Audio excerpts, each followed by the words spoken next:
आज की इस वीडियो में आपका स्वागत है। तो तैयार हो जाइए डरने के लिए। आयुष कहाँ है यार? बंगले में घुसते ही हर्ष ने आयुष को आवाज़ दी। तभी आयुष की माँ आई। अरे हर्ष बेटा तुम? नमस्ते आंटी। कहाँ है नवाब साहब? अभी तक तैयार नहीं हुआ? मुझे बोला था ठीक टाइम पर आ जाइयो, लेकिन अभी खुद ही तैयार नहीं हुआ। कहाँ है आंटी अपना हीरो? अब मैं क्या जानूँ, तुझे तो पता ही है कि उसका कोई काम जल्दी होता ही नहीं है।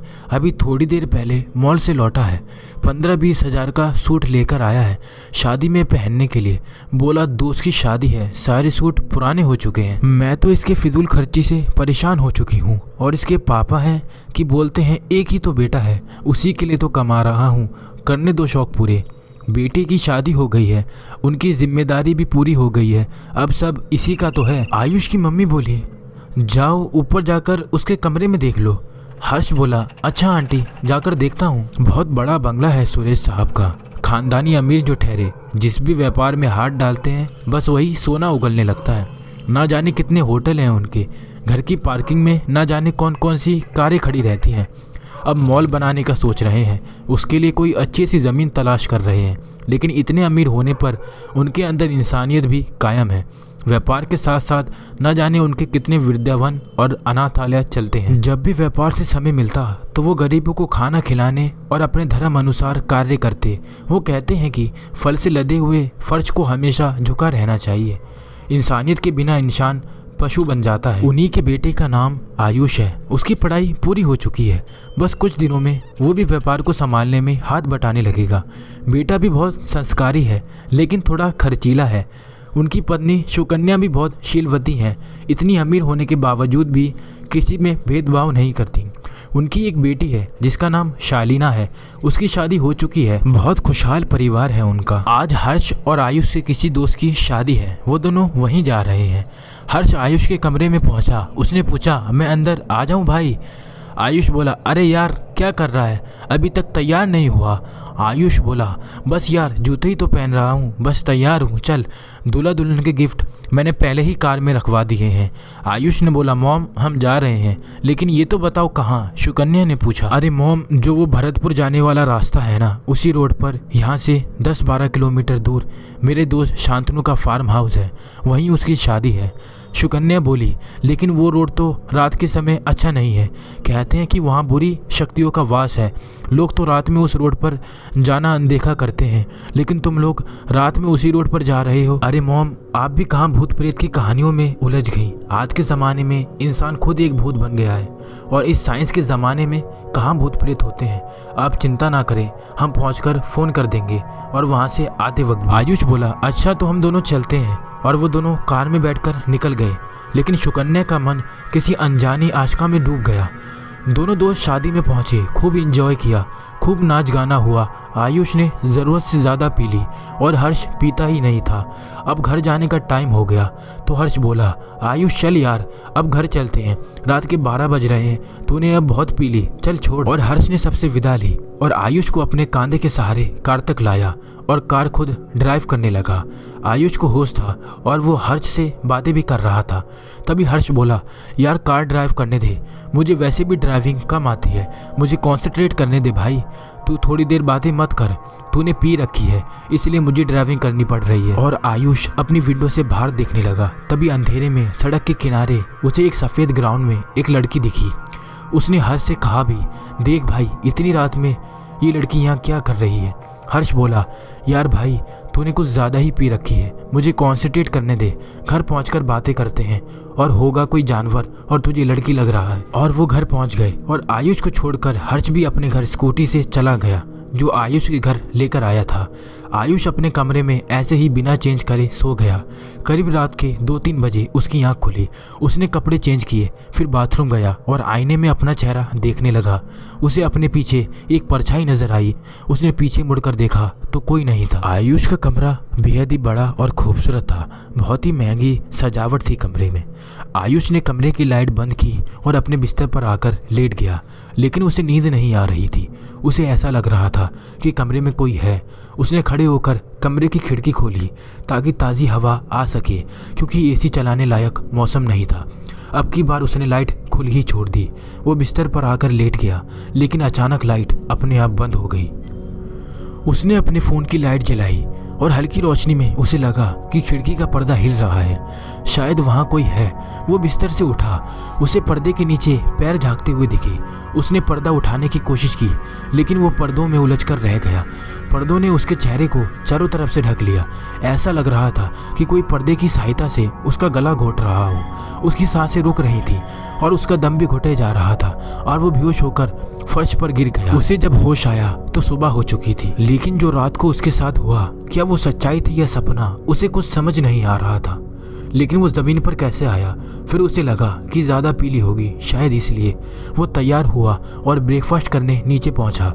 अनमने मन से नाश्ता कर रहा था तो सुकन्या ने पूछा, क्या हुआ बेटा, नाश्ता पसंद नहीं आया तो कुछ और बनाऊं? नहीं माँ, रात को देर से सोया तो नींद पूरी नहीं हुई, इसलिए ऐसा लग रहा है, बस थोड़ी थकावट है, आप परेशान ना हो, आयुष बोला। तभी आयुष से सुरेश साहब बोले, बेटा जो मॉल बनाने की हम सोच रहे हैं, उसके लिए जो ज़मीन हम लोग उस दिन देख कर आए थे, वो बहुत सस्ते दामों पर वहाँ का मालिक बेचने के लिए तैयार है। बस वहाँ जो पुराना सा घर है, शायद वो घर किसी ईसाई परिवार का था, उसे तोड़वाना होगा। आसपास क्या है वो सब देखना पड़ेगा। उस ज़मीन का मुआयना करना होगा कि वो जगह मॉल के लिए बेहतरीन रहेगी। ठीक है पापा, आप जब कहें मैं जाने के लिए तैयार हूँ, आयुष बोला। सुरेश साहब ने बोला, तो दोपहर के लंच टाइम पर तुम आ जाओ, साथ में लंच करके निकल चलेंगे ज़मीन देखने। और बेटा हर्ष को भी ले लेना साथ में, इन सब चीज़ों के लिए उसकी समझ ज़्यादा है, क्योंकि उसने सिविल इंजीनियरिंग कर रखी है, तो उसे भी साथ ले आना। उसके पास अच्छे आइडियाज़ हुए तो कुछ काम उसे भी सौंप देंगे। नौकरी नहीं है तो फालतू है अभी, इसी बहाने कुछ एक्सपीरियंस भी हो जाएगा और कुछ पैसे भी मिल जाएंगे। जी पापा, आप सही कह रहे हैं, आयुष बोला। तभी सुकन्या आई और बोली, क्या बातें हो रही हैं बाप बेटे में, ज़रा मैं भी तो जानूं। सुरेश साहब बोले, वो जो मॉल के लिए ज़मीन देखी थी वो काफ़ी सस्ते दामों में मिल रही है, उसके बारे में बातें हो रही हैं। उसी रोड पर शायद आयुष के किसी दोस्त का फार्म हाउस है ना आयुष? तभी आयुष बोला, अभी कल ही तो हम लोग वहाँ गए थे। सुकन्या बोली, क्या उस भरतपुर वाले रोड पर उस भूतिया रास्ते पर ज़मीन ले रहे हैं? सुरेश साहब बोले, तुम भी इस ज़माने में कैसी बातें करती हो सुकन्या? तभी आयुष बोला, मैंने भी मॉम को कल यही बात कही थी। सुरेश साहब नाश्ता करके ऑफिस चले गए। आयुष ने नाश्ता किया और अपने कमरे में सोने के लिए आ गया। उसने टीवी खोली, लेकिन टीवी देखने में उसका मन नहीं लग रहा था तो बंद कर दी। लेकिन अचानक टीवी फिर खुल गई और टीवी में सफ़ेद कपड़े पहने एक परछाई दिखी और गायब हो गई। साथ में खुद ब खुद टीवी भी बंद हो गई। आयुष को लगा कोई प्रॉब्लम होगी कनेक्शन में और रात का थका था तो सो गया। करीब 2 घंटे बाद उसकी नींद खुली। अब उसे अच्छा फील हो रहा था, अब उसकी थकावट भी दूर हो गई थी। वो बिस्तर से उठा, तैयार होकर हर्ष को फ़ोन किया और बोला, पापा के ऑफिस आ जा, ज़रूरी काम है, लंच भी वहीं करेंगे। दोपहर के समय सबने लंच किया। लगभग 3 बजे सब ज़मीन देखने पहुँचे। रोड पर गाड़ी पार्क की और निकल पड़े। ज़मीन देखने दूर दूर तक बस मैदान ही मैदान था। आसपास ना कोई बस्ती ना कोई घर, कहीं कहीं पर छोटी छोटी झाड़ियाँ थी। ऐसे थोड़े बहुत बबुल के पेड़ थे और बीच में एक पुराना सा घर बहुत ही पुराना था। जगह जगह से टूटा फूटा नजर आ रहा था। जो उस जमीन का मालिक था वो खुद नहीं आया था, उसका पर्सनल आदमी आया था। उन लोगों के साथ सारी ज़मीन देखने के बाद वो लोग उस पुराने घर में पहुंचे। अंदर से घर बेहद ही खूबसूरत था, लेकिन जगह जगह मकड़ी के जाले लगे थे और बहुत सी चीज़ें पुरानी होने की वजह से खराब हो गई। आयुष को पता नहीं अजब सा एहसास हुआ कि कोई उसे बुला रहा है। वो नहीं जाना चाहता था, फिर भी कोई अनदेखी सी शक्ति उसे अपनी ओर खींच रही थी। वो सीढ़ियों की तरफ बेसुध सा बढ़ने लगा। हर्ष और सुरेश साहब आपस में बातें कर रहे थे। तब तक आयुष ऊपर पहुंच गया। ऊपर पहुंचते ही उसे होश आया कि मैं ऊपर कैसे पहुंच गया। वहाँ खिड़की खुली थी। खिड़की से बाहर झाँका, नीचे एक गहरा सा पुराना कुआं है। बाहर का नज़ारा अच्छा लग रहा था। तभी उसने सोचा इस जगह अपनी एक सेल्फी ले लेता हूँ। और जैसे ही उसने सेल्फी लेनी चाहिए तो देखा उसके साथ एक आधे चेहरे वाला बुढ़ा सा आदमी दिखाई पड़ा। आयुष डर गया। उसने अपने बगल में देखा तो कोई नहीं था। फिर उसने फ़ोन में देखा, लेकिन आधे चेहरे वाला बुढ़ा आदमी फ़ोन में तो दिख रहा था लेकिन बगल में नहीं। उसे डर लगा। आधे चेहरे वाला आदमी अचानक से सामने आ गया। उसके पैर ज़मीन को छू नहीं रहे थे, वो बस ऐसे ही हवा में तैर रहा था और आयुष के पास धीरे धीरे से बढ़ने लगा। आयुष ने जैसे ही वहाँ से जाने की सोची तभी एक सफ़ेद गाउन वाली लड़की चीखते हुए खिड़की से छलांग लगा दी और कुएं से कूद गई। अब तो आयुष को डर लग रहा था कि दिन दिहाड़े ये क्या हो रहा है, अगर किसी को बताया तो लोग हंसेंगे। वो चुपचाप नीचे आ गया। तभी हर्ष ने पूछा, क्या हुआ आयुष, इतना पसीना पसीना क्यों है? आयुष बोला, गर्मी ज़्यादा लग रही है और यहाँ पर प्यास भी लग रही है, तो ले पानी पी ले, मैं पानी साथ लाया हूँ। हर्ष बोला। आयुष ने मुंह धोया और पानी पिया और बोला, पापा अब चलते हैं यहाँ से। और सब वापस आ गए। हर्ष जाने लगा तो सुरेश साहब बोले, हर्ष बेटा अब थोड़ी देर और रुक जाओ, डिनर करके जाना। हर्ष बोला, ठीक है अंकल। सब डिनर कर रहे थे लेकिन आयुष का ध्यान खाने पर नहीं, कहीं और था। तभी हर्ष बोला, क्या हुआ, तू आज अजीब सा बिहेव क्यों कर रहा है? आयुष बोला, कुछ नहीं यार, ऐसा कुछ नहीं है। डिनर करके हर्ष अपने घर चला गया और आयुष अपने कमरे में गया। उसने नाइट ड्रेस पहनी और ब्रश करने बाथरूम गया। जैसे ही आईने में देखा तो बगल में सफ़ेद गाउन में एक लड़की खड़ी है, लेकिन उसने अपने बगल में देखा तो कोई नहीं है, लेकिन वो आईने में दिख रही थी। फिर अचानक गायब हो गई। उसने जल्दी जल्दी ब्रश करके अपना चेहरा धोया और तौलिए से चेहरा पोंछ ही रहा था कि किसी ने तौलिए से उसका चेहरा ढक कर गला दबाने की कोशिश की। जैसे तैसे उसने अपने आप को छुड़ा लिया, लेकिन वहाँ कोई नज़र नहीं आया। बस वो चुपचाप बिस्तर पर आकर लेट गया। दिन भर का थका था, थोड़ी देर में नींद भी आ गई। सुनसान सी जगह और घोर अंधेरा। आयुष की खून से लथपथ लाश को कोई आधे चेहरे वाला बुढ़ा सा आदमी सीढ़ियों से धीरे धीरे उसके एक कंधे से पकड़कर घसीट कर लिए जा रहा था। उसने एक बड़ा सा गंदा और पुराना ओवरकोट पहना है, पैरों से घुटने तक के बूट पहन रखे हैं, खून से सना हुआ है, एक हाथ में कुल्हाड़ी है। खून से लथपथ लाश को घसीटने से थर थर की आवाज़ें आ रही हैं। तभी आयुष की आंख खुल जाती है। कितना भयानक सपना था, आयुष बोला। रात के समय था।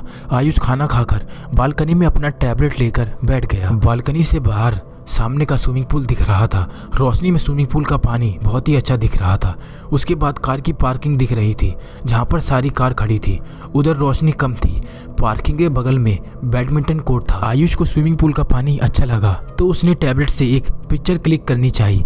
पिक्चर क्लिक करने के बाद उसने जूम करके देखा तो उसमें कुछ परछाई सी दिख रही थी। उसने टैबलेट के कैमरे को जूमिंग मोड पे करके पिक्चर क्लिक की। उसमें फिर से वही सफ़ेद गाउन वाली लड़की दिखी, लेकिन कैमरे के बिना ऐसे ही देखने पर नहीं दिख रही थी। आयुष ने टैबलेट पर देखा। टैबलेट देखते ही टैबलेट से दो खून से सने हाथ बाहर निकले और आयुष का जोर से गला दबाने लगे और आयुष के हाथ से टैबलेट छूटकर नीचे गिरा।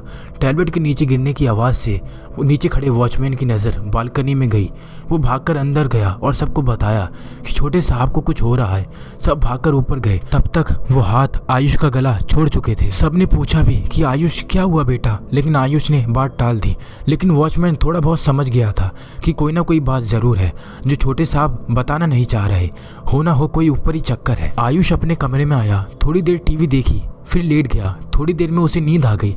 रात में उसकी आंख खुली। कमरे में हल्की रोशनी थी, नाइट बल्ब की। उसे कुछ आवाज़ आई बाथरूम की तरफ से। बाथरूम का दरवाज़ा बार बार थोड़ा खुल रहा था, थोड़ा बंद हो रहा था। चरमर की आवाज़ आ रही थी। उसने टाइम देखा तो रात के 2 बज रहे थे।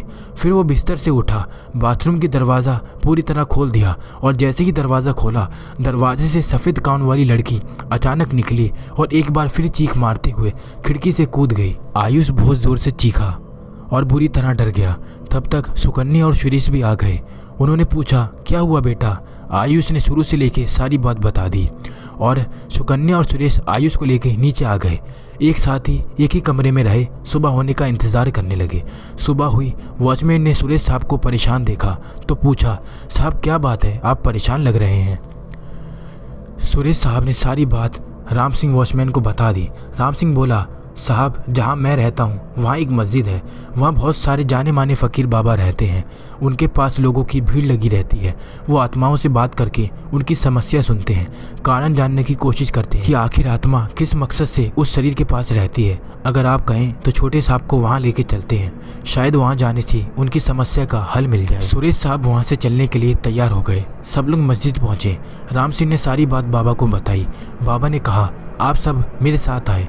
बाबा सबको एक कमरे में ले गए। बाबा ने अपनी सारी सामग्री निकाली और अपना काम करना शुरू कर दिया। बाबा को एहसास हुआ कि वो 2 आत्माएं और वहीं आसपास हैं। बाबा ने कुछ फूंक डाली और बहुत सारी धूप बत्ती से धुआं किया। वो दोनों आत्माएं अब सबको दिख रही थी। बाबा ने सवाल पूछना शुरू किया कि कौन हो तुम दोनों और तुम इस लड़की से क्या चाहिए? सर वाली आदमी की आत्मा बोली, ये मेरी बेटी स्टेला है और हमें बदला चाहिए। हम 25 सालों से ऐसे ही भटक रहे हैं। बाबा ने पूछा क्यों? आधे चेहरे वाले आदमी ने सुरेश साहब की तरफ इशारा किया। फिर बाबा ने उससे कहा, इन्होंने ऐसा क्या किया जो तुम्हें इनसे बदला चाहिए? फिर आधे सिर वाले आदमी की आत्मा बोली, 25 साल पहले इन्होंने कुछ किया, उसी का बदला। इन्हीं की वजह से मेरी बेटी ने आत्महत्या की थी। बाबा ने पूछा, पूरी कहानी शुरू से सुनाओ। उन्होंने सुनना शुरू किया। बात उस समय की है जो ज़मीन आप देखने गए। मैं उस ज़मीन के मालिक का पर्सनल सिक्योरिटी था। हमें वो घर रहने को मिला था। हम बाप बेटी आराम से खुशी खुशी रह रहे थे। फिर मेरी बेटी की शादी तय हो गई एक ईसाई परिवार में। हम भी ईसाई परिवार से थे। शादी का दिन था। मेरी बेटी तैयार हो रही थी। सफ़ेद ग्राउंड में बहुत ही खूबसूरत लग रही थी। तभी मेरे मालिक का फ़ोन आया कि ज़रूरी काम के लिए 7 लाख रुपए कहीं पहुंचाने हैं। मेरे घर पैसे मालिक का कोई आदमी दे गया। मैंने बेटी से कहा कि मैं बस थोड़ी देर में ज़रूरी काम निपटा कर आ रहा हूँ। मैंने घर से सड़क का कच्चा रास्ता तय किया और सड़क पर आकर किसी वाहन का इंतज़ार कर ही रहा था कि इनकी गाड़ी ने ज़ोर की टक्कर मारी और मेरा बूढ़ा शरीर वहीं नीचे लुढ़क गया और मेरे साथ ही वह भारी पत्थर मेरे चेहरे पर गिरा और मेरा आधा चेहरा बेकार हो गया और मैं मर गया। और वो 60 लाख रुपए न जाने कौन मेरी लाश को दफना कर चुरा ले गया। सुबह के 4 बज चुके थे। बेटी इंतज़ार करती रही। फिर किसी ने आकर कहा कि तेरा बाप चोर है और वो कभी नहीं लौटेगा। 60 लाख रुपए लेकर भाग गया। इस बात से उसकी शादी भी टूट गई और उसने खिड़की से घर के पीछे के कुएं में छलांग लगाकर आत्महत्या कर ली। उस दिन तुम बाप बेटा ज़मीन देखने आए थे तो मैंने तुम्हें पहचान लिया और तुम्हारे बेटे को परेशान करना शुरू कर दिया। तभी सुरेश साहब बोले, हाँ मुझे याद आया, उस रात आयुष का जन्म होने वाला था और मुझे सुकन्या के पास जाने की जल्दी थी क्योंकि उसकी हालत गंभीर थी। हाँ मेरी गाड़ी से कुछ टकराया तो था लेकिन मुझे लगा कोई जानवर है और मैंने गाड़ी नहीं रोकी और जल्दी में था शायद इसलिए। तुम्हारा तो नुकसान हुआ, उसकी भरपाई तो कभी नहीं हो सकती, लेकिन मैंने गलत किया था और मेरे बेटे को कुछ मत करो, माफ़ कर दो। तुम जो चाहो मेरे साथ कर सकते हो। तभी उसकी बेटी की आत्मा ने कहा, इन्होंने जो कुछ किया अनजाने में किया। हम सबको माफ़ करते हैं और हमारे कंकालों को निकालकर उचित कब्रिस्तानों में दफना दिया जाए। अपने कंकाल की जगह बताकर दोनों आत्माएं चली गईं। लड़की का कंकाल कुएं में मिला और बाप का सड़क के किनारे। दोनों को दफना दिया गया। आयुष को फिर उसके बाद वो दिन नहीं देखना पड़ा। दोस्तों कहानी अच्छी लगी हो तो सब्सक्राइब और लाइक तो कर ही दो।